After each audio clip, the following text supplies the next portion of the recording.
तो सभी स्टूडेंट का रेलवे की क्लास में स्वागत है। तो आज का जो हमारा मॉक टेस्ट है वह हमारा 6 नंबर है और मैं बात करूं जो 5वां नंबर मॉक टेस्ट था उसका आपको कल आपको जो है दोपहर तक आपको इसका पीडीएफ मिल जाएगा। और बात करूं तो देखिए, सबसे पहले हम सामान्य अध्ययन, उसके बाद हम साइंस के क्वेश्चन देखेंगे और उसके बाद हम जो है रीजनिंग सॉल्व करेंगे। रीजनिंग के बाद हम मैथ सॉल्व करेंगे। तो हमारा 1 से 75 तक के यह क्वेश्चन का सेट होता है। अगर मैथ लास्ट में छूट जाती है तो मैं आपको पीडीएफ के तौर पर उसको प्रोवाइड करा दूंगा, क्योंकि मैथ जो है थोड़ी सी आपकी लंबी होती है जो कि स्क्रीन में आ नहीं पाती। जैसे ही हमारी व्यवस्था हो जाएगी मैं आपको मैथ पूरी तरह से सॉल्व कराऊंगा। तो चलिए इसी के साथ शुरू करते हैं आज की क्लास। और अगर पहली बार चैनल पर जुड़े हैं तो चैनल को सब्सक्राइब करके बेल आइकन को ऑन कर दें, ताकि जो भी मैं वीडियो अपलोड करूं सबसे पहले आप तक पहुंचे। और तो आपके सामने पहला क्वेश्चन है, कह रहा है कि सभ्यता में अच्छी विकसित प्राचीर युक्त किलेबंदी के अवशेष मिले हैं। ऑप्शन आपके पास है गणेश्वर, कालीबंगा, बालाथल और पीलीबंगा। तो ये चार ऑप्शन आपके पास हैं। तो मैं आपको प्रत्येक क्वेश्चन के लिए 5 सेकंड का टाइम दूंगा। अगर फिर भी आपको नहीं समझ आता है तो आप वीडियो को जो है पॉज करके जो है पहले क्वेश्चन को चूज कीजिए, फिर वीडियो को प्ले कीजिए। तो मैं बात करूं पहले का, तो ये हो जाएगा कालीबंगा। अब कालीबंगा क्या है? तो कालीबंगा सभ्यता में अच्छी विकसित प्राचीर युक्त आपके किलेबंदी के अवशेष मिले हैं। और कालीबंगा शब्द का अर्थ होता है ना, काले रंग की चूड़ियाँ। क्या होता है? काले रंग की आपकी चूड़ियाँ। कालीबंगा का अर्थ क्या होता है? तो काले रंग की चूड़ियाँ। अब बात करें तो बहुत सारे ढेर अगर बात करें तो काले रंग की चूड़ियों के बहुत सारे ढेर यहाँ से प्राप्त हुए हैं, इसलिए इस सभ्यता को कालीबंगा सभ्यता नाम दिया गया है। यह आपका कहाँ पर है? तो यह आपका राजस्थान में स्थित है और हनुमानगढ़ ज़िले में है। कहाँ पे? तो यह आपका हनुमानगढ़ ज़िले में आपका यह स्थित है। तो ऑप्शन हम बी ऑप्शन इसमें करेक्ट कर देंगे। आगे बढ़ जाते हैं। दूसरा नंबर प्रश्न आपके सामने है, कह रहा है कि क्या कि अपनी कृति पृथ्वीराज रासो में पृथ्वीराज चौहान के वीरतापूर्ण कार्यों का उल्लेख किसने किया है? तो ऑप्शन है जगनिक, चंद्रबरदाई, मतीराम और घनानंद। तो 4 ऑप्शन है। अगर बात करें तो हमारा हो जाएगा चंद्रबरदाई। ऑप्शन बी इसमें हमारा करेक्ट हो जाएगा। अब बात करें तो देखिए, अपनी कृति पृथ्वीराज चौहान रासों में पृथ्वीराज चौहान ने पृथ्वीराज चौहान के वीरतापूर्ण कार्यों का इसमें उल्लेख चंद्रबरदाई ने किया है। और चंद्रबरदाई जो थे वह पृथ्वीराज के दरबारी कवि थे। कौन थे? तो यह पृथ्वीराज के दरबारी कवि थे चंद्रबरदाई। ऑप्शन बी हम करेक्ट कर देंगे। अब तीसरा नंबर देखिए क्या कह रहा है, काकोरी रेलगाड़ी लूटपाट की कल्पना राम प्रसाद बिस्मिल और उनके साथ किसने की थी? तो ऑप्शन में है खुदीराम बोस, शिवराज राजगुरु और असाफुल्ला खान और जतिंदर नाथ दास। तो 4 विकल्प हैं। अगर बात करें तीसरे नंबर प्रश्न की, तो तीसरे का विकल्प हमारा हो जाएगा असाफुल्ला खान हो जाएगा। अब देखिए, काकोरी रेलगाड़ी लूटपाट की कल्पना राम प्रसाद बिस्मिल और आसफ़ुल्ला खान ने की थी। इनका पूरा नाम क्या था? तो अशफ़ाक़ उल्लाह खान वारसी हजरत था। और खुदीराम बोस की बात करें तो खुदीराम बोस भारतीय स्वाधीनता के जो है मात्र 19 वर्ष की आयु में ही खुदीराम बोस, देखिए कौन थे खुदीराम बोस? तो खुदीराम बोस जो थे उन्हें मात्र 19 वर्ष की अवस्था में 19 ईयर में ही इन्हें जो है फांसी पर लटका दिया गया था। और साथ ही कौन थे? तो शिवराम राजगुरु कौन थे? तो शिवराम राजगुरु भारतीय स्वतंत्रता संग्राम के प्रमुख क्रांतिकारियों में से एक थे। राजगुरु को भगत सिंह और सुखदेव के साथ 23 मार्च 23 मार्च सन 1931 में कि किनको तो देखिए कौन थे? तो राजगुरु, भगत सिंह, सुखदेव को 23 मार्च 1931 को फांसी पर लटका दिया गया था। तो हमारा तीसरे का जो हो जाएगा असाफुल्ला खान हो जाएगा। चौथा नंबर प्रश्न देखिए, कह रहा भारत में निम्नलिखित में से कौन सा शहर कर्क रेखा से सबसे दूर है। तो कर्क रेखा से सबसे दूर कौन सा शहर है, तो गांधीनगर, रांची, अगरतला और भुवनेश्वर। तो 4 विकल्प आपके सामने हैं। अब देखिए, बात करें तो चौथे का हो जाएगा हमारा कौन सा, तो चौथे का हो जाएगा option number D. Option number D कौन सा, तो भुवनेश्वर हो जाएगा। अब बात करें तो गांधीनगर, रांची और अगरतला, भुवनेश्वर राज्यों की राजधानियों से क्या बात करें तो भुवनेश्वर जो है कर्क रेखा से सबसे दूर स्थित है। क्या है, तो भुवनेश्वर जो है कर्क रेखा से सबसे दूर स्थित है। कर्क रेखा भारत के मध्य से होकर गुजरती है और यह टोटल आपके 8 राज्यों से होकर गुजरती है। कितने, तो 8 स्टेट से यह होकर कर्क रेखा गुजरती है। जिसमें अगर पहले की बात करें, पहला हमारा कौन सा है, तो पहला राजस्थान हो जाएगा। दूसरा हमारा कौन सा हो जाएगा, तो दूसरा गुजरात हो जाएगा। अब तीसरा बात करें तो तीसरा हमारा हो जाएगा मध्य प्रदेश हो जाएगा। और चौथा कौन सा हो जाएगा, तो चौथा आपका छत्तीसगढ़ हो जाएगा। कौन सा, तो छत्तीसगढ़ हो जाएगा। और पाँचवें की बात करें तो पाँचवा हमारा हो जाएगा क्या, तो झारखंड हो जाएगा। झारखंड हो जाएगा। और फिर आपका देखिए सिक्सवां जोन हो जाएगा वो आपका पश्चिम बंगाल हो जाएगा। और सातवां कौन सा हो जाएगा, तो सातवां हमारा त्रिपुरा हो जाएगा। त्रिपुरा हो जाएगा। और आठवां जो हमारा हो जाएगा वह आपका मिजोरम हो जाएगा। मिजोरम। मिजोरम ये टोटल 8 राज्यों से होकर जो है कर्क रेखा गुजरती है। आगे देखिए, कह रहा इलायची पहाड़ियाँ निम्नलिखित में से किस पर्वत श्रृंखला में स्थित हैं। इलायची पहाड़ियाँ निम्नलिखित में से किस पर्वत श्रृंखला में स्थित हैं। ऑप्शन आप सभी के पास है, विंध्य, पश्चिमी घाट, पूर्वांचल और पूर्वी घाट। तो 4 ऑप्शन है। पाँचवें की अगर बात करें हम, अगर पाँचवें नंबर की बात करें, ऑप्शन बी हमारा हो जाएगा पश्चिमी घाट हो जाएगा। अब बात करें इलायची पहाड़ियाँ पश्चिमी घाट पर्वत श्रृंखला में स्थित हैं। पश्चिमी घाट जो है वह पर्वत श्रृंखला के सह्याद्री पर्वत के नाम से भी इसे जाना जाता है। और यह पर्वत श्रृंखला जो आपका है उत्तर से यानी नॉर्थ से आपका साउथ तक आपका कितना फैला हुआ है, तो 1600 किलोमीटर। 1600 किलोमीटर तक यह लंबा है। इस पर्वत श्रृंखला को सर्वोत्तम चोटी को कार्दमोम हिस्सा कहा जाता है। यह विंध्याचल भारत के मध्य पश्चिमी मध्य भारत में स्थित गोलाकार पर्वतमाला है। आगे देखिए 6 नंबर क्या कह रहा है, कह रहा निम्नलिखित में से कौन सा एक रूपांतरित चट्टान है।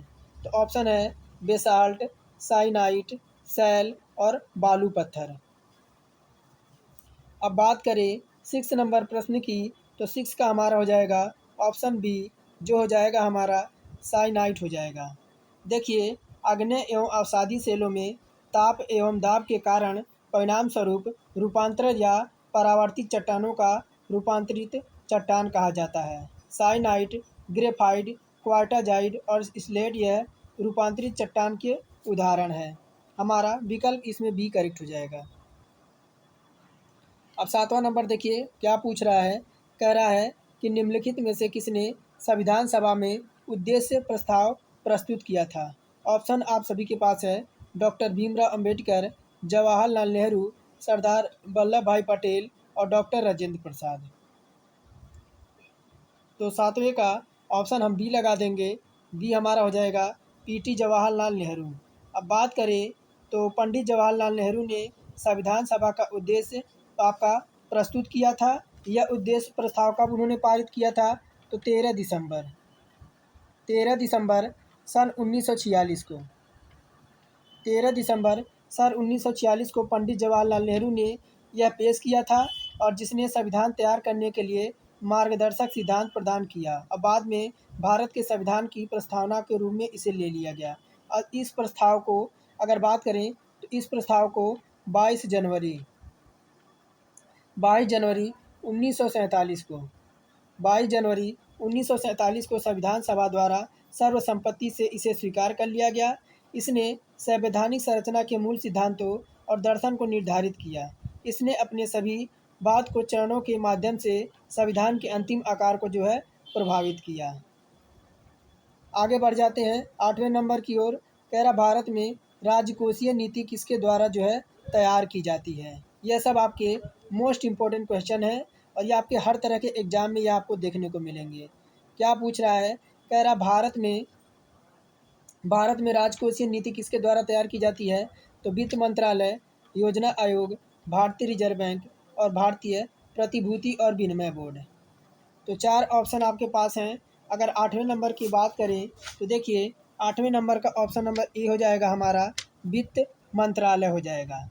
भारत में राजकोषीय नीति वित्त मंत्रालय द्वारा तैयार की जाती है। यह सरकार के राजस्व के व्यय नीति से संबंधित होता है। अब राजकोषीय जो होती है वह आपकी अर्थव्यवस्था को प्रभावित करने के लिए सरकार राजस्व संग्रहालय यानी आपका मुख्य रूप से कर लेकिन गैर कर राजस्व जैसे विभिन्न ऋण और व्यय खर्चा का उपयोग है। राजकोषीय नीति का मूल यह होता है कि सरकार देश के अर्थव्यवस्था को निगरानी उसे प्रभावित करने के लिए अपने खर्च को स्तर, कर और दरों के साथ समूहित करेगी है। आगे बढ़ते हैं हम 9 नंबर प्रश्न की ओर। अब 9 नंबर प्रश्न आपके पास है, कह रहा कि संवेग की इकाई क्या होगी। तो आपका किलोग्राम प्रति सेकंड स्क्वायर, किलोग्राम प्रति मीटर स्क्वायर और आपका न्यूटन प्रति स्क्वायर और आपका न्यूटन सेकंड। तो अब बात क्या कह रहा है, संवेग की इकाई क्या है पूछ रहा है।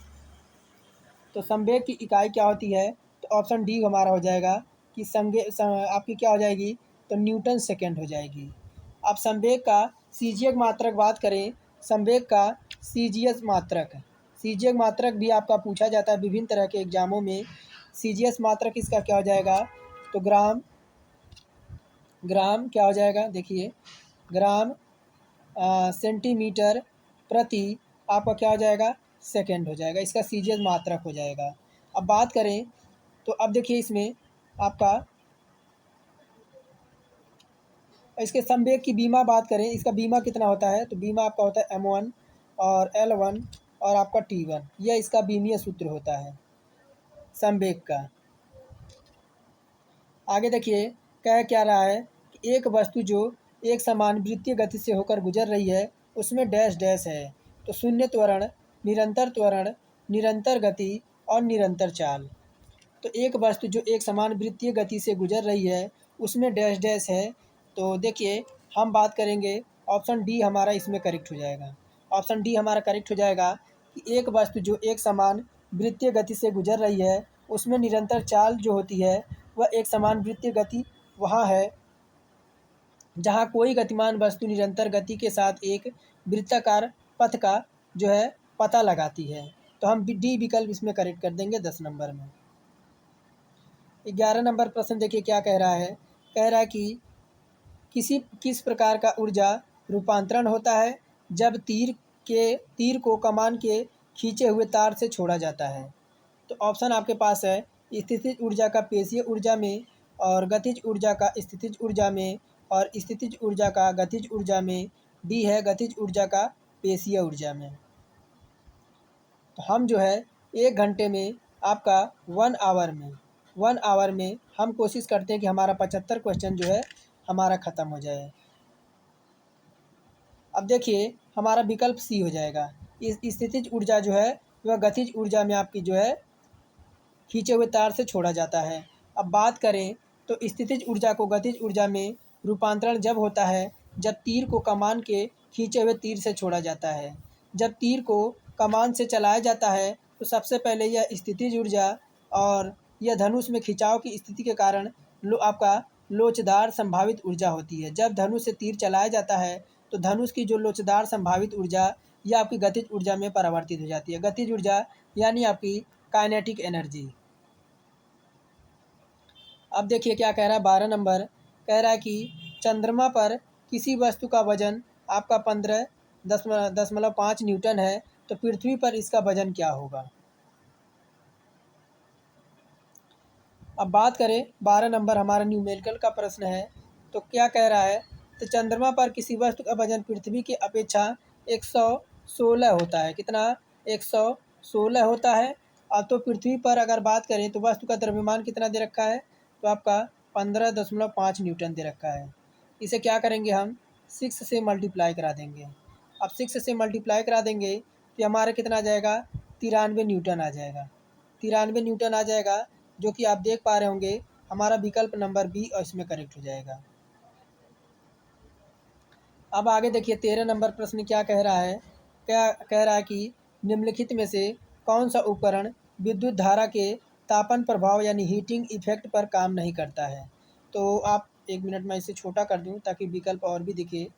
तो देखिए कह रहा है कि ऑप्शन है विद्युत केतली, विद्युत प्रेस करने वाली इस्त्री जिसे इलेक्ट्रिक प्रेसिंग आयरन कहते हैं, विद्युत मोटर और विद्युत परिपथ में प्रयोग किए जाने वाला आपका फ्यूज। तो 4 ऑप्शन है, तो 13 का हमारा विद्युत मोटर हो जाएगा। देखिए विद्युत मोटर विद्युत धारा के तापन सिद्धांत पर काम नहीं करता है। क्यों? क्योंकि यह विद्युत मोटर चुंबकीय प्रेरण के सिद्धांत पर काम करता है। यह आपका चुंबकीय प्रेरण पर यह काम करता है। यह आपका चुंबकीय प्रेरण पे काम करता है। और बात करें तो विद्युत मोटर विद्युत ऊर्जा को यांत्रिक ऊर्जा में परिवर्तित करता है और किसी भी प्रतिरोध युक्त चालक में विद्युत धारा के प्रति प्रवाहित होने से विद्युत ऊर्जा का ऊष्मा में परिवर्तन करने की घटना को विद्युत धारा का तापीय प्रभाव कहा जाता है। ऑप्शन हम सी इसमें करेक्ट कर देंगे। अब देखिए 14 नंबर प्रश्न क्या कह रहा है। कह रहा है कि 4 बल्बों की रेटिंग आपकी 220 वोल्ट, 40 वाट, 220 वोल्ट, 60 वाट, 220 वोल्ट, 100 वाट और 220 वोल्ट 18 वाट। तो निम्नलिखित में से किस बल्ब में न्यूनतम प्रतिरोध है। तो सबसे कम प्रतिरोध आपका किस बल्ब में है।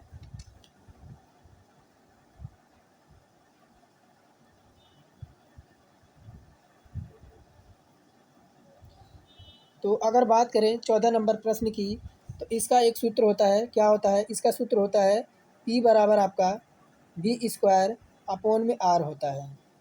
अब देखिए पहले बल्ब की बात करें, यानी पहले बल्ब की बात करें तो ये हो जाएगा आपका 220 गुणे आपका 220 और बटे क्या कर देंगे, तो बटे हमारा कितना दे रखा है, 40 वाट दे रखा है। तो हम 40 कर देंगे, 40 कर देंगे। तो अब देखिए एक जीरो से एक जीरो काट देंगे और 2 से काटेंगे तो आपका 11 बार में कट जाएगा और 2 से काटेंगे 2 बार में कट जाएगा। फिर 2 से काट देते इसे तो ये आपका कितने बार में कट जाएगा, तो ये आपका 11 दूना 22 110 आ जाएगा। 110 में जब 111 से डिवाइड आपका मल्टीप्लाई कराएंगे तो ये आपका हो जाएगा 1210 ओम आ जाएगा, 1210 ओम आ जाएगा। अब दूसरे बल्ब की बात करें, यानी ये आपका R1 हो गया। R2 देखिए दूसरे का, तो दूसरा हमारा क्या हो जाएगा 220 गुणे 220 और बटे इस बार कितना करेंगे, तो हम 60 वाट करेंगे, 60 वाट करेंगे। तो यहाँ से देखिए क्या करेंगे, एक जीरो से एक जीरो खलास कर देंगे, 2 से काटते हैं तो दो तियाँ 6 हो जाएगा और ये आपका 11 यानी 110 हो जाएगा। अब इसको देखिए ये आपका पूरी तरह से ये आपका कितना आ जाएगा, काटा पीटी करेंगे तो 27 ओम ये हो जाएगा, 87 ओम ये आ जाएगा। अब तीसरे बल्ब की देखेंगे R3 बराबर कितना हो जाएगा, R3 बराबर हमारा कितना हो जाएगा, ये हो जाएगा आपका 220 गुणे 220 और बटे क्या कर देंगे, इस बार हम कर देंगे 18 वाट। 18 वाट है ना, नहीं 100 वाट है, देखिए यहाँ पे 100 वाट दे रखा है, 100 कर देंगे। तो 2 जीरो से 2 जीरो तो हम ख़त्म कर देंगे। अब 220 गुणे 2 करेंगे तो आपका 484 आ जाएगा।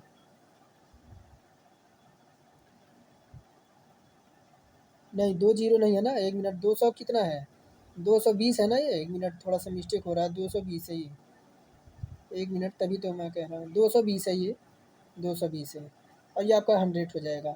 अब 2 जीरो से या 2 जीरो काट देंगे तो 22 22 का जब गुणा होगा तो 484 ओम आ जाएगा, 484 ओम आ गया। अब हम चौथे बल्ब की निकालेंगे, चौथे बल्ब की यानी R4 की निकालेंगे। तो R4 का क्या हो जाएगा, तो 220 गुणे 220 इस बार कितना है, तो 18 वाट है, 18 कर देंगे। तो इसे जब काटेंगे यानी आपका 2600 कितना आ जाएगा, 89 ओम आ जाएगा, 2689 हो जाएगा। हमसे पूछ रहा निम्नलिखित में से किस बल्ब में सबसे न्यूनतम प्रतिरोध है। तो देखिए आपका डी में, किस में, 100 वाट वाले में कितना आया है, 100 वाट वाले में आपका केवल आपका न्यूनतम बात कर रहा है ना, यानी सबसे कम। तो आपका सबसे कम आपका 100 वाट वाले में आया है। देखिए आपका कहाँ पे है, ये वाला 484, यानी देखिए ऑप्शन डी हम इसमें करेक्ट कर देंगे। आगे बढ़ जाते हैं 15 नंबर की ओर। कह रहा है कि एक वस्तु के आवेशित होने का अधिकतम निश्चित परीक्षण है। तो आकर्षण, प्रतिकर्षण, आकर्षण तथा प्रतिकर्षण दोनों, ना तो आकर्षण ना ही प्रतिकर्षण। तो किसी वस्तु के आवेशित होने का अधिक निश्चित परीक्षण क्या है, तो ये हमारा विकल्प हो जाएगा प्रतिकर्षण हो जाएगा। क्यों? क्योंकि प्रतिकर्षण तभी संभव है जब दो वस्तुओं के विपरीत रूप से आवेशित किया जाता है। आकर्षण क्या होता है? आकर्षण क्या होता है? तो आकर्षण यह केवल विद्युत करंट द्वारा संभव नहीं है, बल्कि आवेशित पिंड के साथ एक आपका अपरिवर्तित पिंड के आकर्षण के कारण भी हो सकता है। आगे बढ़ जाते हैं हम। देखिए 16 नंबर प्रश्न क्या कह रहा है। कह रहा है दो समान समबाहु प्रिज्मों को संपर्क में इस तरह रखा जाता है कि प्रिज्म के आधार समानांतर हैं, लेकिन समान समतल पर एक साथ नहीं है। जब सफ़ेद प्रकाश का संयोजन के माध्यम से इसे गुजारा जाता है तो निर्गत आपका इमर्जेंट लाइट है। तो यह आपका कैसा होगा? सफ़ेद होगा, शीर्ष पर लाल के साथ 7 रंगों में एक स्पेक्ट्रम होगा, शीर्ष पर बैंगनी के साथ 7 रंगों में एक स्पेक्ट्रम, या डी कह रहा कोई प्रकाश नहीं। तो अगर बात करें ऑप्शन इसमें आपका हो जाएगा वाइट हो जाएगा, वाइट लाइट हो जाएगा। क्यों? क्योंकि दो समान समबाहु प्रिज्मों को संपर्क में इस तरह रखा जाता है कि प्रिज्म के आधार पर समानांतर है, लेकिन समान समतल के एक साथ नहीं होता है। तो जब सफ़ेद प्रकाश को समायोजन के माध्यम से ऐसे गुजारा जाता है तो इमर्जेंट लाइट जो है सफ़ेद प्रकाश होगा। ऑप्शन हम इसमें ए करेक्ट कर देंगे। अब देखिए 17 नंबर प्रश्न क्या कह रहा है। कह रहा है कि जब कॉपर ऑक्साइड को तनु यानी हाइड्रोक्लोराइड के साथ गर्म किया जाता है तो रंग में आपका बदला जाता है। तो बैंगनी में, पीले में, नीले में, और नीले और हरे में, और सफ़ेद में। तो 17 का हमारा नीले हरे हो जाएगा। अब जब कॉपर ऑक्साइड को आपका HCl में आपका जो है गर्म किया जाता है तो नीले हरित, जो आपके नीले हरित हरे रंग में परिवर्तित होगा। जैसे अगर मैं बात करूं तो 2HCl, और जब ये आपका क्रिया कराएंगे CuO, अब ये आपका क्रिया करेगा, देखिए ये आपका क्रिया करेगा यानी गर्म करेंगे तो आपका CuCl2, और प्लस में आपका क्या होगा, प्लस में आपका हाइड्रोजन ऑक्साइड होगा यानी H2O यानी जल होगा। अब बात करें तो यह क्या है, ये आपका जो क्या है, तो ये आपका है हाइड्रोक्लोराइड है।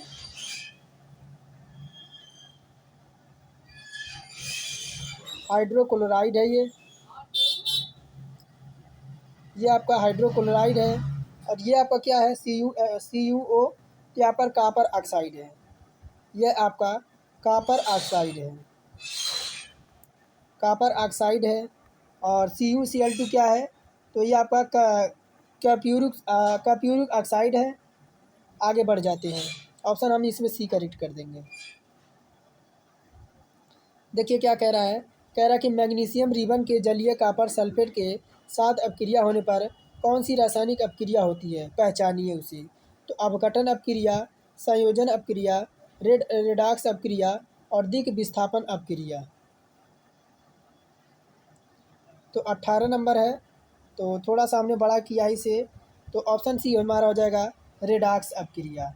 अब देखिए मैग्नीशियम रिबन के जलीय कॉपर सल्फेट के साथ अपक्रिया होने पर रेडॉक्स रासायनिक अपक्रिया होती है।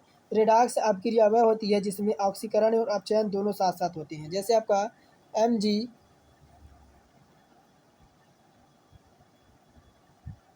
Mg और प्लस आपका क्या हो जाएगा CuSO4। जब ये क्रिया कराएंगे तब आपका क्या बनेगा, तो MgSO4 प्लस आपका क्या हो जाएगा, प्लस आपका Cu हो जाएगा। इसमें कॉपर सल्फेट के घोल को नीला रंग हल्का हो जाता है। ऑप्शन हम रेडॉक्स अपक्रिया करेक्ट हो जाएगी। 19 नंबर देखिए क्या कह रहा है। कह रहा कि हाइड्रोजन के एक समस्थानिक में न्यूट्रॉन व प्रोटॉनों की संख्या का योग कितना होता है। तो टोटल आपके 6 होते हैं। हाइड्रोजन के एक रेडियोधर्मी समस्थानिक और न्यूट्रॉन और प्रोटॉनों की संख्या का योग टोटल 6 होता है। हाइड्रोजन में 3 समस्थानिक होते हैं। हाइड्रोजन में आपके 3 समस्थानिक होते हैं। कितने? तो 3 समस्थानिक होते हैं। कौन कौन से? पहला आपका हाइड्रोजन, दूसरा क्या होता है? तो आपका ड्यूटेरियम, D2O यानी ड्यूटेरियम होता है। और तीसरा आपका क्या होता है? तीसरा आपका ट्रिटियम हो जाएगा। क्या हो जाएगा? ट्रिटियम हो जाएगा। तीसरा आपका ट्रिटियम हो जाएगा, ट्रिटियम हो जाएगा। अब बात करें प्रोटॉनों की संख्या का योग किसका? तो प्रोटॉनों की संख्या का योग तो आपका 1 + 1 + 1, ये टोटल कितना हो जाएगा? तो टोटल 3 आपके हो जाएंगे।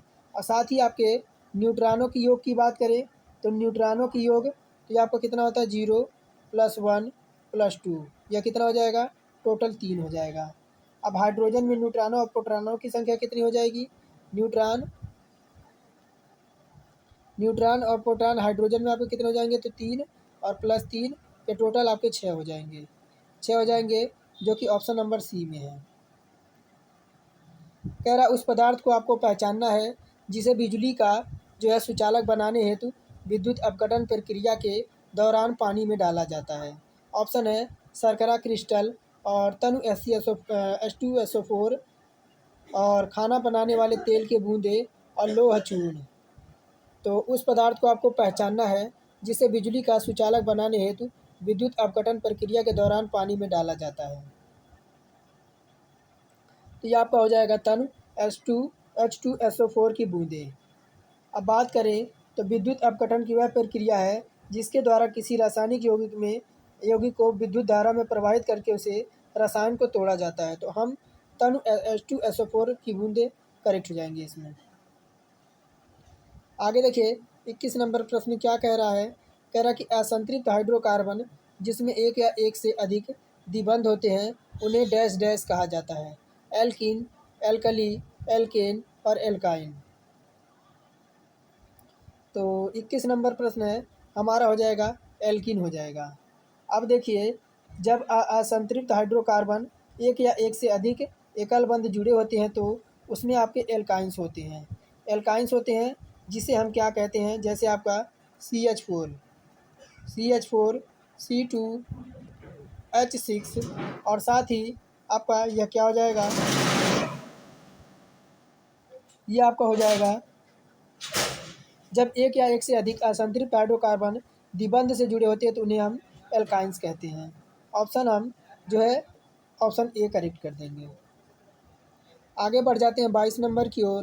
कह रहा है कि निम्नलिखित में से किस लवण में क्रिस्टल जल नहीं होता है? धावन सोडा है, नीलत होता है, जिप्सम है और खाने का सोडा जिसे बेकिंग सोडा भी कहा जाता है। तो आपका मोस्ट इम्पोर्टेंट क्वेश्चन है। बात करें 22 नंबर की तो ऑप्शन ए हो जाएगा हमारा धावन सोडा। अब क्रिस्टल जल में यह कणों के अंदर उपस्थित होता है। यह धावन सोडा, जिप्सम, नीलत होता और नौसादर आदि में होता है। जब खाना सोडा होता है तो विरंजक चूर्ण में इसे नहीं होता है। तो विकल्प डी हमारा इसमें जो है आपका 1 मिनट खाने का सोडा, धावन सोडा 22 में। तो ऑप्शन देखिए डी हमारा करेक्ट हो जाएगा। तो क्रिस्टल जल में ये होते हैं कि कणों के अंदर जो है आपके कणों के अंदर जो है आपका यह धावन सोडा, जिप्सम, नीलत होता और नौसादर आदि भी होता है। जबकि खाना वाला सोडा जो है ना उसमें विरंजक चूर्ण नहीं होता है। अतः विकल्प डी हम इसमें सही लगा देंगे। हमारा पॉजिटिव पूछ रहा था ना तो हमारा पॉजिटिव हमारा हो जाएगा विकल्प नंबर डी। आगे देखिए 23 नंबर प्रश्न है, ध्यान से देखिए मोस्ट इम्पोर्टेंट आपके लिए क्वेश्चन है। कह रहा भारत में बना पहला परमाणु रिएक्टर कौन सा है? अप्सरा है, साइरस है, ध्रुव है और कामायनी है कामिनी है। तो ऑप्शन देखिए आपकी अप्सरा हो जाएगी। भारतीय परमाणु कार्यक्रम के जनक डॉक्टर होमजी भामा ने 50 के दशक में कहा था कि अनुसंधान रिएक्टर परमाणु कार्यक्रम जो है वह रीढ़ की हड्डी होती है। जिसके बाद एशिया के पहले अनुसंधान रिएक्टर अप्सरा का परिचालन जो है अप्सरा का परिचालन अगस्त 1946 को किया गया था। अगस्त 1946 को किया गया था और ये भामा परमाणु अनुसंधान केंद्र के ट्राम्बे परिसर में शुरू हुआ। शोधकर्ताओं को 5 दशक से अधिक समय तक समर्पित सेवा प्रदान करने के लिए रिएक्टर को 2009 में बंद कर दिया गया था। ऑप्शन हम ए करेक्ट कर देंगे। 24 नंबर कह रहा है कि इनमें से कौन सा गैस अजनबी गैस होती है? तो जिनान है, नियान है, क्रिप्टॉन है या आर्गन है। तो इनमें से कौन सी गैस अजनबी गैस कहलाती है? तो देखिए, ये आपकी हो जाएगी जिनान हो जाएगी। अब जिनान एक रासायनिक तत्व होता है जिसको अनोखा गैस या अजनबी गैस के नाम से भी जाना जाता है। और इसे आपका कैसे डिनोट करते हैं? तो जिनोन को हम एक्स और ई से जो है आपका इसके प्रतीक मानते हैं। इसके परमाणु संख्या की बात करें, इसका परमाणु संख्या क्या होती है? इसकी परमाणु संख्या जो होती है आपकी, वह आपकी 54 होती है जेनॉन की। और इसका उपयोग आपके फ्लैश लैंप और आर्क लैंप में किया जाता है। क्या कह रहा है 25 नंबर? कह रहा है कि प्रसिद्ध पुस्तक सिस्टेमा नेचुरे के लेखक का नाम बताना है। कहला Karl Bose, corals Linnaeus, Robert वीटर और अरस्तु। तो आपके स्टेमा नेचुरे के लेखक का नाम बताना है। तो ये हो जाएंगे आपके कोरलस लीनियस हो जाएंगे। अब कोरलस लीनियस एक स्वीडिश वनस्पत शास्त्री थे। यह चिकित्सा और जीव विज्ञानी थे। इन्होंने जो है लीनियस ट्रेकोनॉमी अर्थात द्विपद नामांकन पद्धति की शुरुआत की थी। ऑप्शन बी हम करेक्ट कर देंगे। 26 नंबर कह रहा है कि पराग कण उत्पन्न कहाँ होते हैं? तो वर्तिकाग्र में, पूरे तंतु में, वर्तिका में और परागकोश में। तो पराग कण कहाँ उत्पन्न होते हैं? तो यह आपको उत्पन्न होते हैं वर्तिकाग्र में। देखिए, आपके परागकोश वर्तिकाग्र में उत्पन्न होते हैं। पुंकेसर एक फूल का नर प्रजनन अंग होता है, जबकि स्त्री केसर एक फूल का जो आपका मादा प्रजनन अंग होता है। पराग केश और तंतु पुंकेसर के 2 भाग होते हैं और परागकोश को पराग कणों को उत्पन्न करते हैं। ऑप्शन हम ए करेक्ट कर देंगे, वर्तिकाग्र हो जाएगा। कह रहा मनुष्य में सामान्यतः आपकी रक्तचाप कितना होता है? तो ये आपके दैनिक जीवन में यह चीज़ें आपके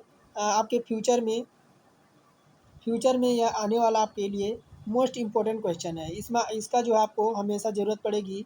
और फ्यूचर में आप जब तक आप जीवित रहेंगे, इस तरह के क्वेश्चन आपके जीवन भर आपको देखने को मिलेंगे और ये आपके दैनिक जीवन में आपको काम मिलेंगे। अगर बात करें मनुष्य में आपका रक्तचाप की बात करें, तो ये आपका 120 से 180 मिमी होता है। ऑप्शन ए करेक्ट हो जाएगा।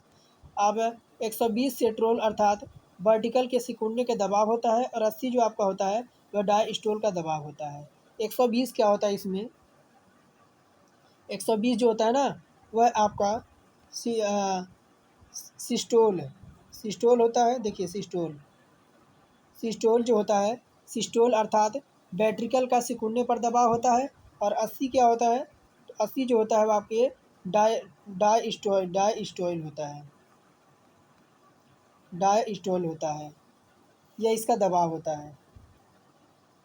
कह रहा जल के परासरणी में विस्तार में रखी कोशिका को नियंत्रित करने वाला मुख्य कारक डैश डैश है। तो राइबोसोम, रिक्तिकाएँ, तारक केंद्र और हरित लवक। तो 28 में हम ऑप्शन बी करेक्ट कर देंगे, रिक्तिकाएँ हो जाएगा। देखिए, जब परासरणी विस्तार में रखी गई कोशिकाओं को नियंत्रित करने वाला मुख्य रिक्तिकाएँ होती हैं। जल में रखी कोशिकाओं को परासरणीय फैलाव रिक्तिकाओं द्वारा किया जाता है। ऑप्शन हम भी इसमें करेक्ट कर देंगे, ये तो आपके नहीं होंगे।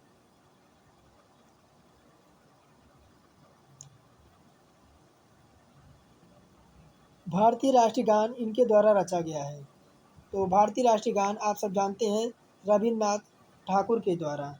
भारतीय जनगण मन जो है, जो आपका मूलतः बांग्ला भाषा में गुरुदेव रविन्द्रनाथ टैगोर ने किया है। जनगण मन इन्हीं ने ही जो है जनगण मन। अब जनगण मन जो है इनके मूलतः बांग्ला भाषा में, ये कैसा है तो बांग्ला भाषा में जो है इसकी रचना की गई है। जनगण मन के बांग्ला भाषा में की गई है, रविन्द्रनाथ टैगोर ने इसे इसके द्वारा लिखा गया था। और राष्ट्रगान की अवधि कितनी होती है, राष्ट्रगान की अवधि कितनी होती है, तो राष्ट्रगान की जो अवधि होती है आपकी वह 52 सेकेंड की होती है, आपकी 52 सेकेंड की होती है। और कुछ अवसरों पर राष्ट्रगान संक्षिप्त रूप में भी गाया जाता है, जैसे संविधान सभा में जनगण मन का भारत का राष्ट्रगान के रूप में 24 जनवरी और 24 जनवरी को अपनाया था 24 जनवरी को अपनाया था।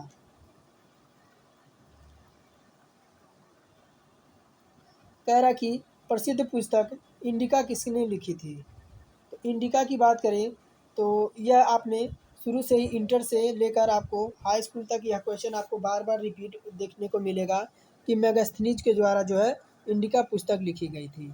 और मेगास्थनीज जो था वह यूनानी देखिए, अगर प्रसिद्ध पुस्तक इंडिका की रचना यूनानी राजदूत मेगास्थनीज द्वारा की गई थी।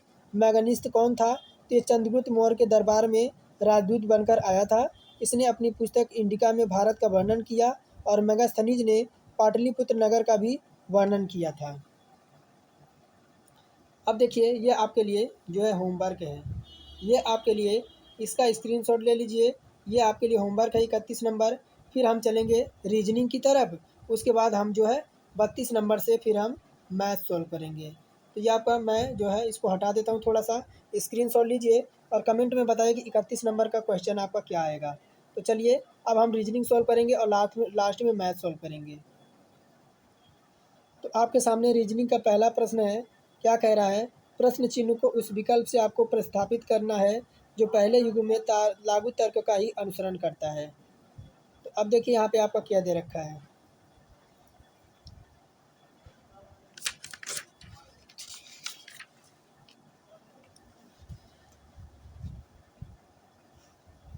तो आपको क्या देखा है, देखिए क्या दे रखा है, एस है और टी है, ई है और क्या है, आर है और एन है। इतना दे रखा है आपको इसको लिखा क्या है, तो देखिए आपको एन को इधर लाया है, एन को इधर ला गया और एस को इधर ले आ दिया। और उसके बाद देखिए फिर आपको टी को कहाँ लाया है, तो टी को आपको यहाँ ला दिया, टी को यहाँ ला दिया, आर को यहाँ ला दिया, अब ई को यहाँ ला दिया। बस इतना ही किया है, बस सेम हम वही चीज़ करेंगे। क्या दे रखा है आपका, बी है, ए है और जी है, यू है और ई है। तो ई को हम सीधे इधर ला देंगे, फिर भी को हम जो है इधर कर देंगे। तो ई और लास्ट में भी, ई और लास्ट में भी आप देख पा रहे होंगे कि यह विकल्प आपको जो है केवल विकल्प सी में मिल रहा है, बाकी आपका किसी में आपका ऐसा विकल्प नहीं है। ऑप्शन सी हम करेक्ट कर देंगे। अब देखिए क्या कह रहा है, प्रश्नवाचक को उस विकल्प से आपको प्रतिस्थापित करना है जो पहले युग में लागू तर्क का अनुसरण करता है। तो ये 53 नंबर है।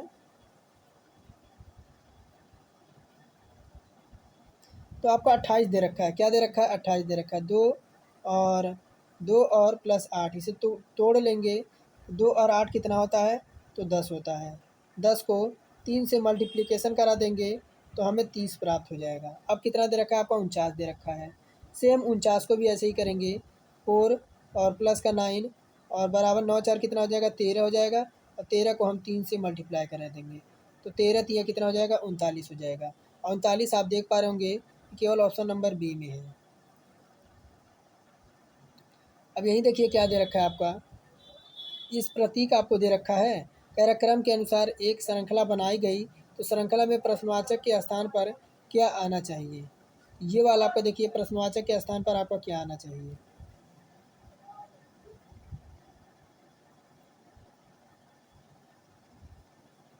एक तो आपका संबोधन मार्क आ जाएगा, एल आ जाएगा और क्या आ जाएगा आपका, भी आ जाएगा। क्या आ जाएगा, भी आ जाएगा। अभी ऐसा हो क्यों रहा है, क्योंकि प्रतीकों को छोड़कर अगर हम प्रतीक आपको देखिए, प्रतीक को छोड़ दें, यहाँ पे प्रतीक को डॉलर आपका दे रखा है, हैशटैग दे रखा है, संबोधन का चिन्ह दे रखा है, इनको अगर छोड़ दें तो अवशिष्ट जो हमें जो अक्षर और प्रतीक को ले लें, अक्षर और प्रतीक को ले लें तो आई आपका विस्मयादि बोधक एल और बी हमारा जो हो जाएगा। ऑप्शन देखिए, यह विकल्प हमें ऑप्शन सी में दिखाई दे रहा है। 55 नंबर देखिए क्या कह रहा है। 55 नंबर कह रहा है कि निम्न आपके अंशांकीय यानी अल्फा न्यूमेरिक श्रृंखला के आधार पर प्रश्न का आपको उत्तर देना है। तो ये तो आपको दे रखा है, कुछ क्रम आपको यहाँ पे दे रखा है। कह रहा है कि उपयुक्त अनुक्रम में अपनी स्थिति के संबंध में दिए गए विकल्पों में 3 समान हैं और एक समूह बनाते हैं। इनमें से कौन सा उस समूह का संबंधित नहीं है।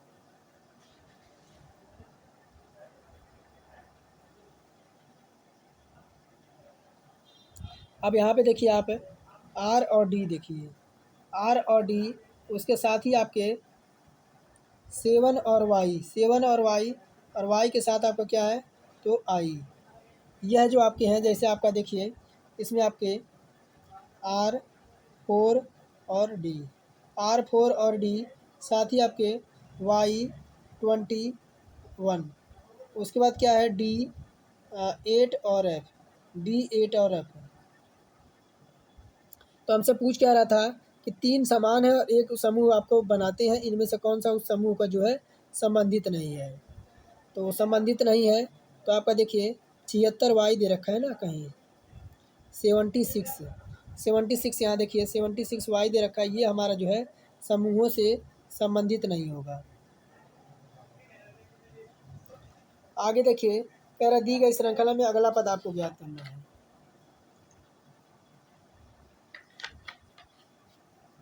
अब अगला पद ज्ञात करना है तो देखिए 14 में, इसको बड़ा कर दें,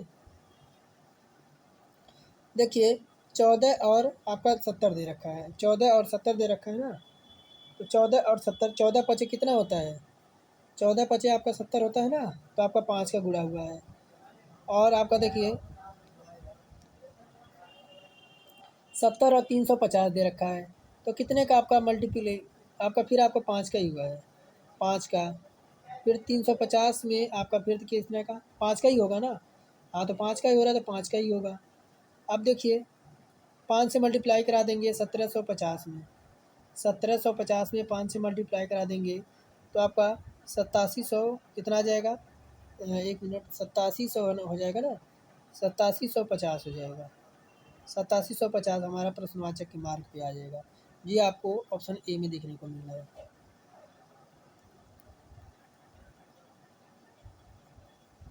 फिर आपको श्रेणी में अगली संख्या ज्ञात करनी है। अब देखिए यहाँ से अगर हम डिफरेंट लें तो 765 से 686 का डिफरेंट हम लें तो माइनस आपका 79 इसमें डिफरेंट मिल रहा है, -79 का। और इसका इसका डिफरेंट लें तब कितने का मिल रहा है, -110 का मिल रहा है। अब देखिए 576 435 दे रखा है ना, -141 का, -141 का। फिर 435 और 263 का क्या हो जाएगा, तो -100, 1 मिनट कितना, -172 का। अब यहाँ से यहाँ का अगर इनका डिफरेंट लेंगे तो कितने का, इनका डिफरेंट लेते हैं, अगर प्लस माइनस करके इनका डिफरेंट मिलते हैं तो आपका 31 का, और फिर आपका प्लस माइनस करके 31 का, फिर यहाँ पे प्लस माइनस करके 31 का, यह आपको जो है देखने को मिलेगा। अब बात करें तो 263 दे रखा है ना, 263, तो यहाँ पे देखिए आपको कितना आ जाएगा, -172, आपको 273, आपका 60 आ जाएगा, 60 आ जाएगा, यानी 263 और कितना है 172, 11, यहाँ ये नहीं घटेगा आपका, तो हमारा 60 यहाँ पे आ जाएगा। ऑप्शन देखिए 60 ऑप्शन नंबर डी में है। अब देखिए क्या कह रहा है, नेक्स्ट क्वेश्चन 58 नंबर, एक निश्चित कोड भाषा में फ़ोन का कोड आपको इतना है, पेन का कोड 427 है, तो टोन का कोड इतना दे रखा है, तो आपको पी के लिए कोड आपका क्या होगा, पी के लिए आपका कोड क्या होगा, यह पूछ रहा है। तो क्या दे रखा है आपका, पी है, एच है, ओ है, एन है और ई है। अब फ़ोन का कोड क्या दे रखा है, फ़ोन का कोड दे रखा है आपका 67 और 324, 324 दे रखा है ना। अब फिर किसका दे रखा है आपका, पेन का, पी है, ई है और ए है, एन है। पेन का कोड कितना दे रखा है? 427, 427। उसके बाद आप किसका है तो फिर आपका टोन का कोड, टोन का कोड, टोन का कोड कितना है? तो टोन का कोड आपका 6524 है ना, 65 और 24 है। अब जो आपको मिल रहा है देखिए, एन इसमें भी आपको कॉमन मिल रहा है, एन आपको इसमें भी कॉमन मिल रहा है, और साथ ही में आपका एन आपको यहाँ पे भी कॉमन मिल रहा है। मिल रहा है कि नहीं मिल रहा है? एन एन आपको कॉमन यहाँ मिल रहा है, और फिर यहाँ देखिए आपको ई आपका यहाँ पे भी कॉमन है, ई आपको यहाँ पे भी कॉमन भी दिख रहा है, और ई आपका यहाँ पे भी कॉमन दिख रहा है। और इसमें आपकी बात करें, इसमें कौन कौन सा कॉमन है, तो दो आपको एक कॉमन दिख रहा है, दो यहाँ भी दिख रहा है, दो आपको यहाँ भी दिख रहा है। अब फिर देखिए 4 आपका यहाँ भी मिल रहा है, 4 यहाँ भी मिल रहा है, और 4 आपको यहाँ भी मिल रहा है। अब बचा क्या? तो हमें पी का कोड पूछ रहा था ना, देखिए यहाँ पे पी का कोड, तो देखिए 4 और 2 तो हमारे यहाँ चलेगा ना, तो पी का कोड आपका कितना आ जाएगा? पी का कोड आपको 7 आ जाएगा। यहाँ पे आपको सिंगल 7 बचा हुआ है, तो पी का कोड हम 7 लगा देंगे। अब देखिए क्या कह रहा है कि निम्नलिखित में से 4 अक्षर युग्म में दिए गए हैं, बाईं ओर से अक्षर और दाईं ओर से अक्षर, तो आपको नियम तर्क से संबंधित उन 3 समान तर्क नियम संबंध को आधार पर समान चुनना है। यानी 3 विकल्प को आपको समान चुनना है, और दिए गए विकल्पों में से विषम को आपको चुनना है। ये वाला आपका प्रश्न है। तो अब देखिए यहाँ पे क्या आपका दे रखा है, BHS और XMG दे रखा है ना, तो क्या है? बी है और एच है और एस है। अब हम अगर देखिए आपका दे रहा XMG दे रखा है ना, तो अगर हम बी में क्या करें, देखिए बी में अगर हम 5 जोड़ दें, बी में अगर हम 5 जोड़ दें, तो हम क्या कहाँ पहुँच जाएंगे? तो हम जी तक पहुँच जाएंगे। अब वैसे ही अगर हम एस में, एस दे रखा है ना, एस में अगर हम 5 जोड़ दें, 5 ऐड कर दें तो हम एक्स प्राप्त हो जाएगा। एच में अगर हम 5 और जोड़ दें तो 8 5 13, 13 से क्या हो जाएगा? 13 पे हमारा एम हो जाएगा। यानी आपका 5 5 जो है बढ़ रहा है, 5 5 बढ़ रहा है। इसे भी सॉल्व करेंगे, इसमें भी आपका 5 का डिफरेंट मिलेगा, इसमें भी 5 का, और इसमें भी 5 का। बाकी यहाँ पे आप देख पा रहे होंगे आपका लास्ट में ये दे रखा है, लास्ट में ये दे रखा है, इसमें भी आपको 4 का डिफरेंट मिलेगा। क्यों? इन्हें आप चेक करेंगे कि आपका विकल्प डी इसमें जो है आपका भिन्न हो जाएगा, यही आपका विषम हो जाएगा। अब देखिए कह रहा है एक लड़की की ओर इशारा करते हुए एक आदमी कहता है, क्या कह रहा है? कह रहा है वह मेरी ग्रैंड मदर की इकलौती संतान के पति के इकलौते बेटे की पत्नी की बेटी है। उस लड़की का आदमी से क्या संबंध है? तो उसकी भांजी होगी, बेटी होगी, बहन होगी या कजिन होगी। अब क्या कह रहा है? कह रहा है कि एक लड़की की ओर इशारा कर रहा है।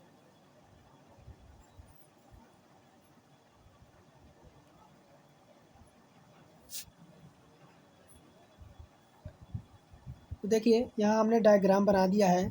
क्या कह रहा है कि एक लड़की की ओर इशारा करते हुए एक आदमी कहता है, तो आदमी कहाँ है? तो आदमी आपको यहाँ नज़र आ रहा है, यह लड़की की ओर इशारा कर रहा है। आदमी जो है, ये आदमी लड़की की ओर इशारा कर रहा है, यानी यह देखिए कह रहा है, क्या कह रहा है? एक आदमी कहता है कि वह मेरी ग्रैंड मदर, यानी यह इसकी दादी है, यह सबसे ऊपर इसकी दादी है, और द ग्रैंड मदर की इकलौती संतान, यानी इसके पति, यहाँ देखिए दादी इसका जो है इसका ये आपका इसका पिता हो जाएगा। कह रहा कि पति के इकलौते बेटे की पत्नी, इकलौते बेटे की पत्नी, यानी इसके आदमी की पत्नी, ये वाली इसकी पत्नी हो जाएगी ना, की बेटी, यानी ये इसकी बेटी हो जाएगी। उस लड़की के आदमी से क्या संबंध है? तो क्या लगेगी? उस लड़की का जो है वह आदमी की बेटी हो जाएगी। यह देखिए यह इसकी पत्नी की बेटी है, तो इसकी भी बेटी लगेगी। ऑप्शन देखिए, ऑप्शन बी हम करेक्ट कर देंगे। अब देखिए क्या कह रहा है यहीं पे, कह रहा है कि 3 किलोमीटर चलने के बाद, 3 किलोमीटर चलने के बाद एक लड़का दाएं मुड़ता है, और फिर 4 किलोमीटर दाएं मुड़ता है और 4 किलोमीटर चलता है, फिर वह दाएं मुड़ता है और 5 किलोमीटर चलता है। यदि वह अंत में दक्षिण की ओर दिशा की ओर अभिमुख होकर खड़ा है, तो वह पहले 3 किलोमीटर किस दिशा में चला था? तो किस दिशा में चला था? तो अगर बात करें, ये तो आपका हो जाएगा पूरब और ये आपका हो जाएगा पश्चिम। पश्चिम हो जाएगा।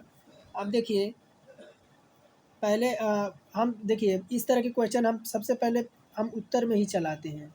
उत्तर में चलाएंगे 3 किलोमीटर। फिर कह रहा है कि क्या कह रहा है कि फिर एक लड़का 3 किलोमीटर चलने के बाद एक लड़का दाएं मुड़ जाता है और 4 किलोमीटर चलता है। अब दाएं मुड़ गया यानी दाएं उसके इधर हो जाएगा, तो 4 किलोमीटर इसको हम यहाँ चला देते हैं। फिर कह रहा है कि फिर वह दाएं मुड़ जाता है और 5 किलोमीटर, फिर दाएं वह मुड़ेगा ना, तो 3 यहाँ चलेगा और 2 यहाँ चलेगा, तो 5 यहाँ टोटल ये चल गया। फिर कह रहा है यदि वह अंत में दक्षिण की दिशा, यानी कहाँ पे, तो देखिए यहाँ पे आप देख पा रहे होंगे दक्षिण दिशा में वो जा रहा है, तो अभिमुख होकर खड़ा है, तो वह पहले 3 किलोमीटर किस दिशा में चला था? तो हमने इसको उत्तर दिशा में चलाया है ना, तो हम ऑप्शन बी इसमें करेक्ट कर देंगे। अब 8 मित्र हैं, देखिए 8 मित्र हैं, A B C D E F G H में प्रत्येक की लंबाई अलग अलग है। ये जो है एफ से लंबा है। कौन है? ये जो है क्या कह रहा है, देखिए आपके 8 लोग हैं, ये जो है एफ से लंबा है, यानी ये जो है आपका वह एफ से लंबा है, ठीक है ना। ये जो है एफ से लंबा है लेकिन डी से नाटा है। किससे? लेकिन डी से नाटा है। अब देखिए क्या कह रहा है, लेकिन डी से नाटा है, जी बी से नाटा है। जी जो है, देखिए जी जो हो जाएगा ना, जी वह बी से नाटा हो जाए, क्या हो जाएगा, जी जो है वह बी से नाटा हो जाएगा। अब देखिए क्या कह रहा है, फिर लेकिन एच से लंबा है, लेकिन एच से लंबा है। फिर कह रहा है कि ई बी से लंबा है। ई जो हो जाएगा, ई यहाँ ई हो जाएगा, ई बी से लंबा हो जाएगा। फिर कह रहा है सी एफ से नाटा है। सी जो हो जाएगा वह यहाँ सी कर देंगे। सी जो हो जाएगा ई से सी जो हो जाएगा एफ से नाटा है लेकिन ई से लंबा है, लेकिन ई से लंबा, तो इनमें से दूसरा सबसे लंबा कौन है? तो दूसरा सबसे लंबा कौन है? तो आप देखिए यहाँ पे ए दिख रहा है, दूसरा सबसे लंबा आपको क्या नज़र आ रहा है? तो सबसे यहाँ पे आपको ए नज़र आ रहा है, तो हम ए लगा देंगे। अब कह रहा है कि देखिए, कह रहा है कि कोई संगीतकार वस्तुकार नहीं है।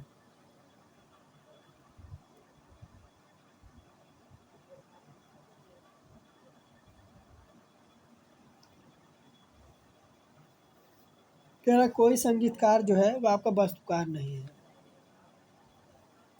अब ये क्या हो जाएगा? तो संगीतकार हो जाएगा, संगीतकार हो जाएगा, यह संगीतकार हो जाएगा। क्या हो जाएगा? कोई संगीतकार वस्तुकार नहीं है।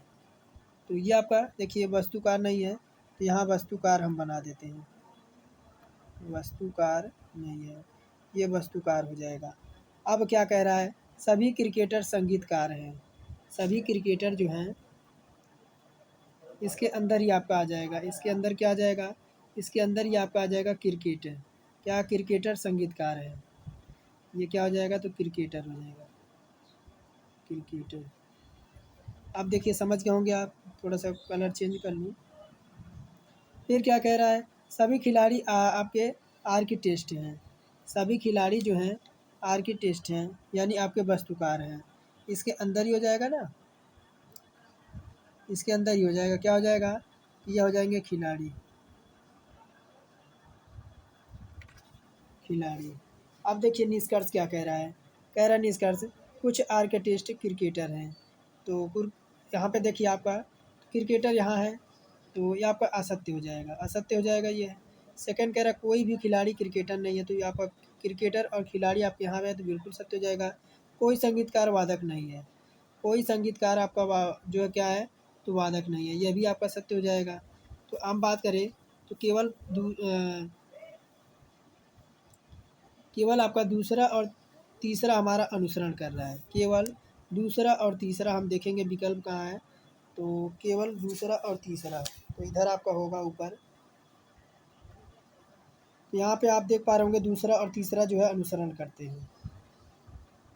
अब देखिए क्या कह रहा है, दिए गए बेन आरेख का ध्यानपूर्वक अध्यापक को अध्ययन के करना है, और कह रहा है कि नीचे दिए गए प्रश्न का उत्तर भी देना है। अलग अलग वर्गों की संख्या 7 वर्ष की आयु से पहले विभिन्न इलेक्ट्रॉनिक उपकरणों से संपर्क में आने वाले बच्चों की संख्या को दर्शाता है। अब ये क्या है देखिए आप यहाँ पे, यह मोबाइल फ़ोन है, ये आपके क्या हैं, ये मोबाइल फ़ोन वाले हैं, म्यूजिक प्लेयर वाले हैं और लैपटॉप वाले हैं। तो देखिए प्रश्न क्या पूछ रहा है, प्रश्न कह रहा है कि ऐसे कितने बच्चे हैं जो 7 वर्ष की आयु से पहले म्यूजिक प्लेयर और लैपटॉप दोनों के संपर्क में हैं। 7 वर्ष से पहले,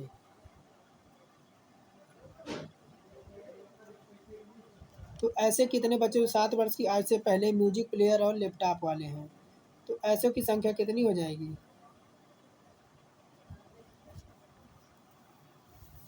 तो ऐसों की संख्या क्या कह रहा है कि ऐसे कितने ऐसे बच्चे जो 7 वर्ष की आयु से पहले म्यूजिक प्लेयर बने हैं, लैपटॉप और लैपटॉप के संपर्क में हैं, तो लैपटॉप वाला ये है, तो आपको कितने हो जाएंगे, तो आपको टोटल 75 हो जाएंगे। क्यों कितने हो जाएंगे, 75 हो जाएंगे। ऑप्शन सी हम करेक्ट कर देंगे। नहीं समझ आया तो स्क्रीनशॉट लीजिए या फटाफट इसे सॉल्व कीजिए। देखिए यही है।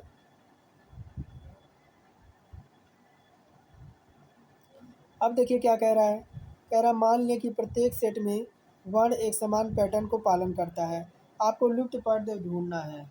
तो क्वेश्चन देखिए,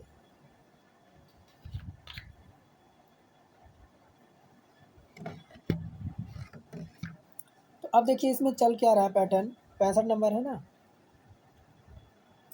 तो 5 2 3 4, 5 2 3 4, 5 2 3 4, ये आपका कितना हो जाएगा, इनको जोड़ देंगे, 5 2 3 और प्लस के 4, इसको जोड़ देंगे तो आपका कितना आ जाएगा, 14 आ जाएगा ना।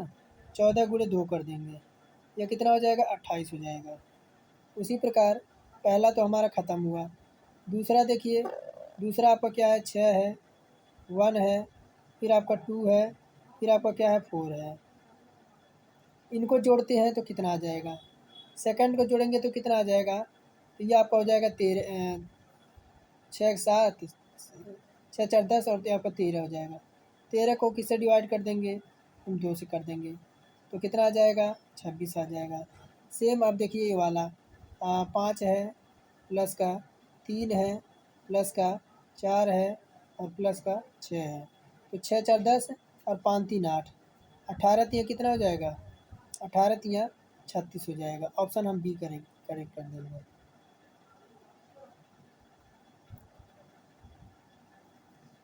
पैरा दिए गए विकल्पों में से आपको उस आकृति का चयन करना है जो श्रृंखला को तार्किक रूप से पूरा करने के प्रश्नवाचक के स्थान पर प्रतिस्थापित किया जाएगा।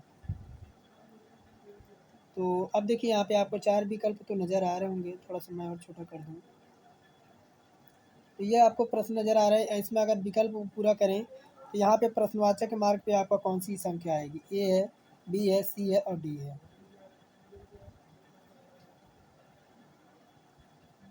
तो यह जो आपका सेम इसमें आपको देखिए आपका ये क्या दे रखा है, त्रिभुज आपको दे रखा है ना, त्रिभुज। तो त्रिभुज यहाँ देखिए आपका इसमें तो आपका यहाँ दे रखा है, इसमें आपका सीधा कर दिया, ये भी नहीं होगा, तो इसमें होगा कौन सा, इसमें आपका होगा कौन सा, तो ऑप्शन देखिए डी वाला, डी वाला देखिए, डी वाला ये वाला, ऑप्शन डी ये वाला आपका हो जाएगा। क्यों, इसमें देखिए आपका इस तरह से दे रखा है, ये वाला नहीं होगा, इसमें भी अपन नीचे ही दे रखा है, यहाँ भी नहीं होगा, ये वाला नहीं होगा, ऑप्शन डी हमारा इसमें हो जाएगा।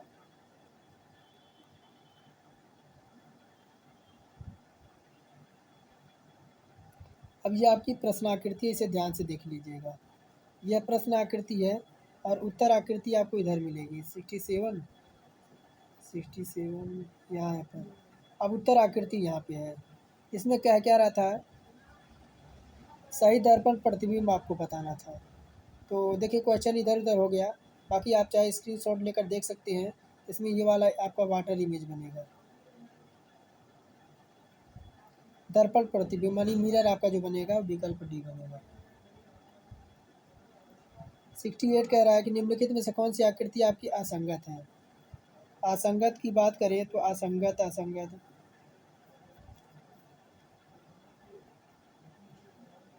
तो ऑप्शन देखिए इसमें ऑप्शन नंबर ये वाला एट द रेट जो दे रखा है ना, वो आपकी भिन्न हो जाएगी। कैसे हो जाएगी? ये भी आपका गणितीय चिन्ह है, गणितीय चिन्ह है, ये भी गणितीय चिन्ह है और पाई भी आपका गणितीय चिन्ह है। बाकी एट द रेट जो है आपका है, यह आपका एक संकेत होता है, इसका गणितीय चिन्ह से कुछ लेना देना नहीं है। अब कह रहा है कि निम्नलिखित 5 आकृतियों में से 4 निश्चित तरीके से समान हैं। इस प्रकार के समूह बनाती है उस आकृति का चयन कीजिए और उसे समूहों से संबंधित नहीं है। तो इन्हें ध्यान से देखिए कौन सा समूहों से संबंधित नहीं है। तो अगर बात करें ऑप्शन नंबर यानी ये वाला जो आकृति हो जाएगी ऑप्शन नंबर सी, ये वाली जो आकृति हो जाएगी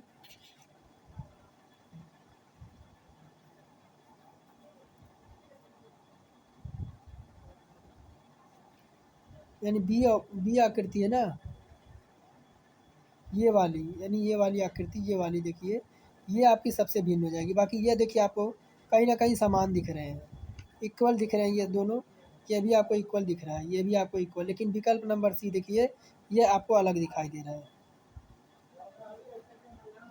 आप कह रहा है उस आकृति को चयन कीजिए जो आकृति में सन्निहित घुमाने की अनुमति नहीं है। तो ये आकृति आपको किस में देखने को मिलेगी? यहाँ आपको दे रखा है, ये आपकी आकृति किस में देखने को मिलेगी? तो ये वाली आकृति यहाँ देखने को मिलेगी, ये वाली आकृति।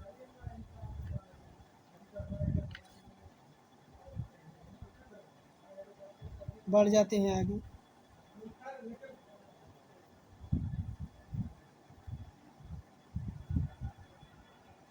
पैरा नीचे दिए गए में आपके त्रिभुजों की संख्या पूछ रहा है।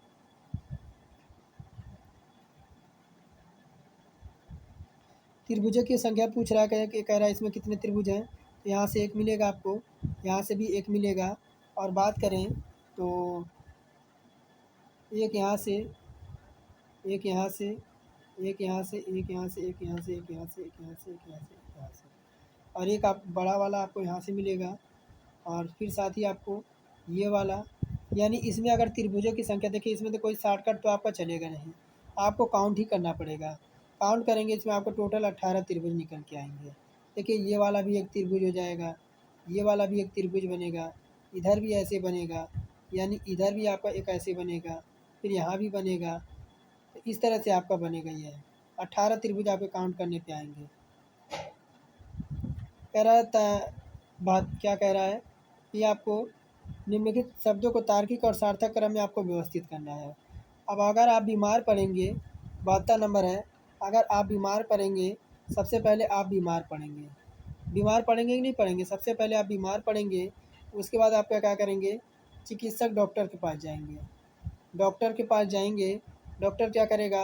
आपसे कंसल्टेंस करेगा, यानी आपको परामर्श देगा, आपको परामर्श देगा। उसके बाद क्या करेगा? उसके बाद आपको जो है इलाज करेगा वह। इलाज में अगर आपको इलाज सही से हुआ तो आपके स्वास्थ्य में लाभ होगा, यानी आपका जल्दी रिकवर हो जाएंगे और जल्दी अपने घर आ जाएंगे। ऑप्शन ए इसमें हमारा करेक्ट हो जाएगा। कह रहा है क्या कि निष्कर्ष है ना, कथन देखिए क्या कह रहा है। कह रहा है कि हास्य हास्य यानी कामिक पुस्तकों में चित्र होते हैं। निष्कर्ष कह रहा है सभी पुस्तकों में चित्र होते हैं। पुस्तकों में चित्र हो सकते हैं या नहीं भी हो सकते हैं। यह हास्य पुस्तकों से भिन्न पुस्तक चित्र नहीं होते हैं। तो इसी बात करें तो देखिए ऑप्शन हमारा इसमें ऑप्शन नंबर बी, यानी केवल निष्कर्ष हमारा 2 अनुसरण करेगा।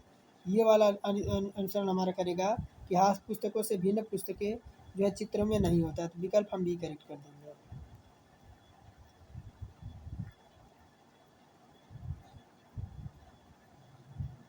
क्या कह रहा है? 35 छात्रों के वर्ग में सबसे ऊपर पढ़ियान का नंबर है।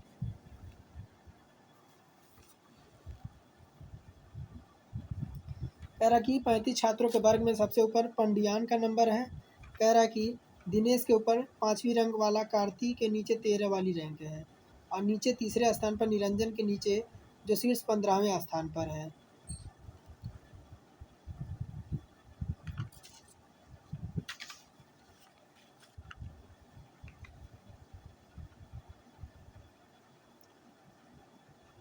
तो बात करें तो देखिए इसमें अगर बात करें तो हमारा डी विकल्प देखिए, डी विकल्प एक बार मैं आपको दिखा दूँ। तो कथन 1-2 आंकड़े एक साथ हैं और प्रश्न उत्तर का देने के लिए आपके पर्याप्त नहीं है। और लास्ट प्रश्न होगा, कह रहा कन्या सोत्या से 2 वर्ष बड़ी है। कन्या सोत्या से 2 वर्ष बड़ी है, 2 वर्ष बड़ी है, या तो कन्या 2 वर्ष बड़ी है। तो अगर बात करें, देखिए इन दोनों कथनों को देखिए। कथन देखिए क्या कह रहा है, सत्या का जन्म क्या हुआ, कब हुआ, यह पूछ रहा है। सत्या का जन्म कब हुआ, तो कन्या सत्या से 2 वर्ष छोटी है। मीना का जन्म 19 अगस्त 1991 को हुआ, जो कन्या से 2 वर्ष बड़ी है। तो इसमें अगर बात करें तो विकल्प डी देखिए क्या कह रहा है, विकल्प नंबर डी, यानी पहला और कथन दूसरा प्रश्नों का उत्तर देने के लिए आपके पर्याप्त हो जाएंगे, तभी हम मीना का उम्र निकाल लेंगे। अब हम चलते हैं मैथ की ओर।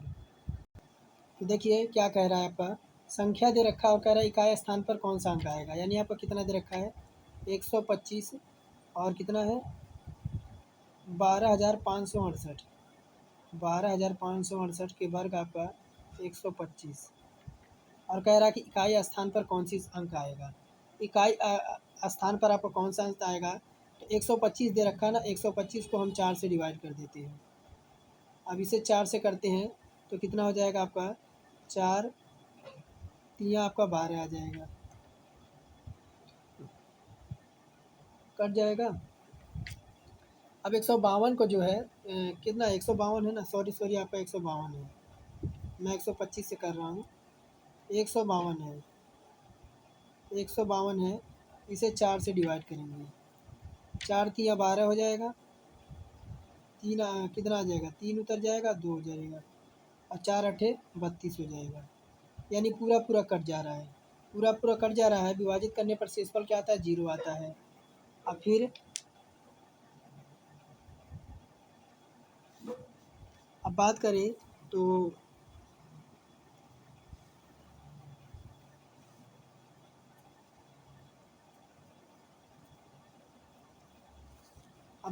देखिए यहाँ पे आपका संख्या तो दे रखा है। अब अगर अगर इस पे हम क्या करें, कितना आपका है, तो 64 है। देखिए यहाँ पे कितना है, तो 12,568 इकाई अंक क्या कर देंगे, तो 512, 512। अब इकाई किसमें क्या होगा, अब 8 के ऊपर 4 इकाई अंक होगा, किसके, 8 के ऊपर आपका 4 का इकाई अंक होगा। अब 8 के ऊपर अगर हो जाएगा तो आपका हो जाएगा 64, और 64 के पावर आपका 2 हो जाएगा, 2 हो जाएगा।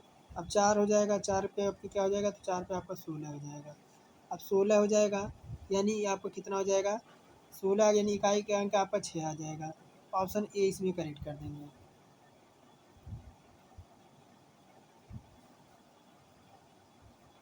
मेरा दो संख्याओं का मैथ है, यानी HCF 37 है और उनके लघुत्तम समावर्त यानी 2 भाजक 21 और 23 हैं। इनमें सबसे छोटी संख्या ज्ञात करनी है। तो ऐसे संख्याओं को सबसे पहले हम क्या करेंगे, 21 गुणे 37 करेंगे। अब इनका मल्टीप्लिकेशन कितना आ जाएगा, से 777 आ गया, 777 आ गया। 21 और 37 का कितना आ जाएगा,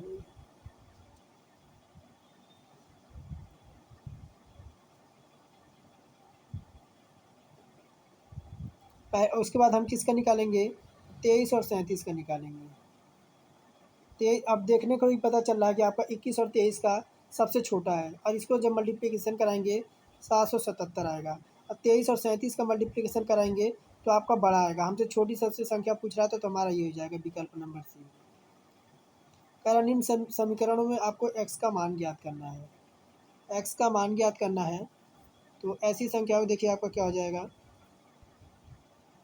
आपके 8 दे रखा है ना, 8 दे रखा है, 2 करेंगे और 2 पे क्या करेंगे, 2 करेंगे ना, इसे कर देंगे आपका 3, 3 कर देंगे और 3 गुणे कर देते हैं, 2 के घाते आपका 3 हो जाएगा, 2 के घाते 3 हो जाएगा। गुणा करेंगे, 1 मिनट, गुणा कर देंगे, 2 के पावर आप कर देंगे फिर क्या, तो 2 और कितना हो जाएगा, 0 आपका 8 हो जाएगा। उसके बाद गुणा लगाएंगे, फिर आपका कितना दे रहा है, 16, 16 आपका दे रखा है ना, तो 16 दे रखा है।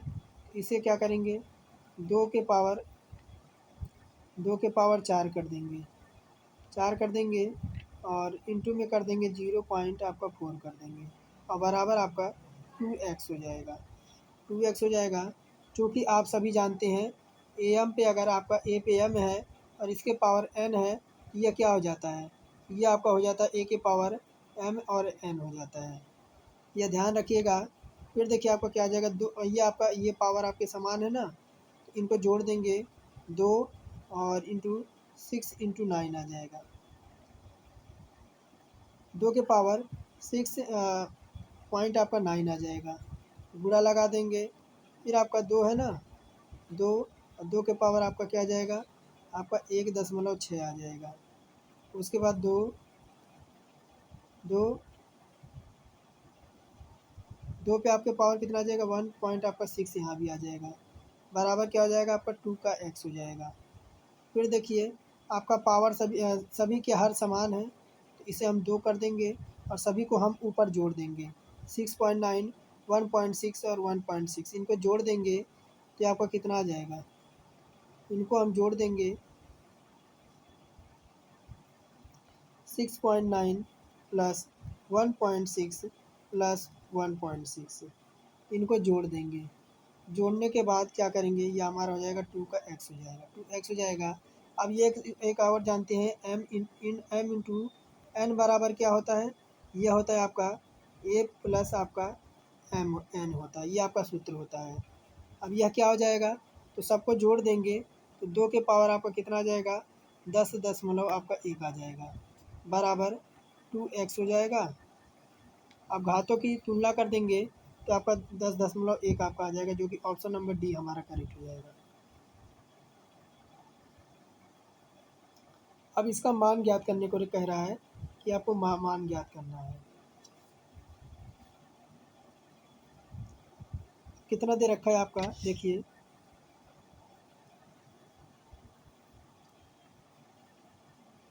देखिए अगर हम इसको क्या कर देते हैं, इसको समीकरण नंबर 1 मान लेते हैं, समीकरण 1 और समीकरण नंबर 2 इसे मान लेते हैं। अब देखिए क्या करेंगे इसके लिए, ये आपका हो जाएगा y बराबर, चलिए इसको थोड़ा सा बड़ा है क्वेश्चन बाद में देख लेंगे, बाकी आप इसका स्क्रीनशॉट ले लीजिए, इसे सॉल्व कीजिएगा। हम पढ़ते हैं इस नंबर प्रश्न पर, 36 नंबर प्रश्न पर। अब अगर हम बात करें इसमें, तो 38 आपका 44 भागा आपका 9.6 है और 84 भागा आपका 9.86 है।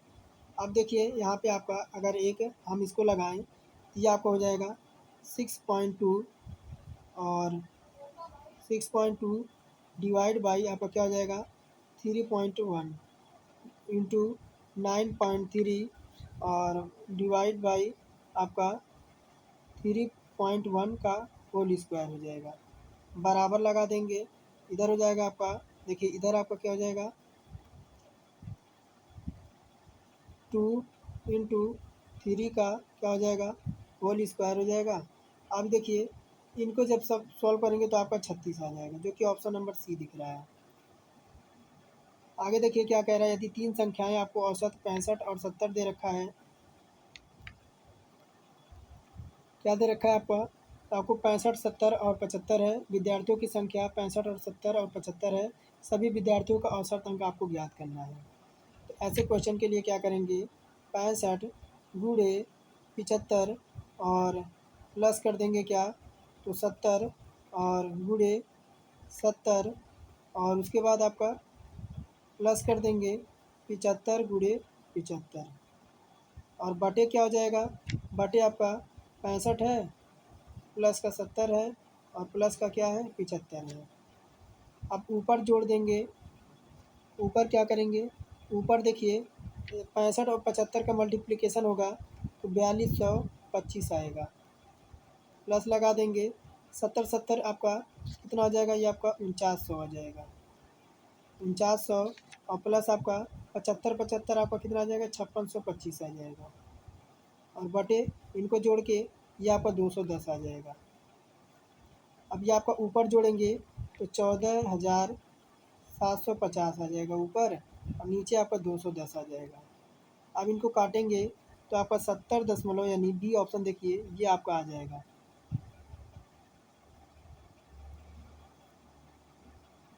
तो अब देखिए ये आपके क्वेश्चन है, लेकिन मैं थोड़ा सा सॉल्व कराना मुश्किल है क्योंकि क्वेश्चन थोड़े बड़े होते हैं, स्क्रीन में आते नहीं हैं। तो मैं इनको पीडीएफ के तौर पर दे दूंगा, आप यहाँ से इसे सॉल्व कर सकते हैं। बाकी आज के लिए फ़िलहाल इतना ही है। और 31 नंबर मैंने आपको होमवर्क दिया था, 31 नंबर आपको मैंने होमवर्क दिया था, उसे आप ज़रूर कमेंट में बताइएगा। तो आज के लिए फ़िलहाल इतना ही, धन्यवाद।